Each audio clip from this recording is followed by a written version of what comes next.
Воинам нашим мать сыра земля всегда помогала. Все привыкли к этой мысли, повторенной в сказках и мультиках. Но мало кто ищет ответ на вопрос, а почему помогала?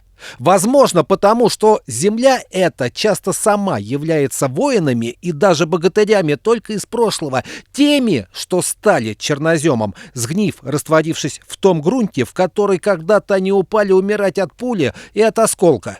От останков практически ничего не осталось, только черная земля.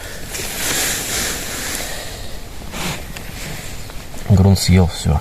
И когда мать сыра земля помогает, это помогают они, потому что свой бой с нечистью и кривдой они не закончили, не успели победить. И оттого готовы одолжить нерастраченную силу всем, кто за правое дело у родной земли подмоги просит.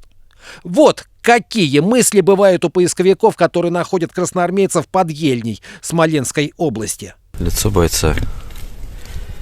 Фактически все, что осталось от человека. Ряд зубов, вросших в черную смоленскую землю. Небольшое количество волокон шинели, которым он был прикрыт. Ну вот и все, что осталось. Здесь, под Ельней, в 1941 году родилась Советская гвардия, а первыми гвардейцами стали орловчане из 120-й стрелковой дивизии, потом переименованной в 6-ю гвардейскую. Аккурат в местах боев дивизии работают поисковики. Наши из объединения «Костер» и смоленские из отряда «За Родину». Деревня Коробы. Далекие 40-е здесь стояли дома. Это был крупный узловой опорный пункт немцев. На сегодняшний день здесь изувеченный войной рельеф и огромнейшее количество павших красноармейцев на подступе. Со смоленскими коллегами поисковики из Орла познакомились несколько лет назад. Те нашли красноармейца, призванного из Орловской области, и связались с нашими, чтоб приехали, забрали гробик и похоронили бойца на родине. С тех пор таких солдат, в том числе общими силами, поднято несколько, плюс бойцы из Брянска, который в годы войны был Орловским городом. Каждая такая звездочка – это человеческая судьба.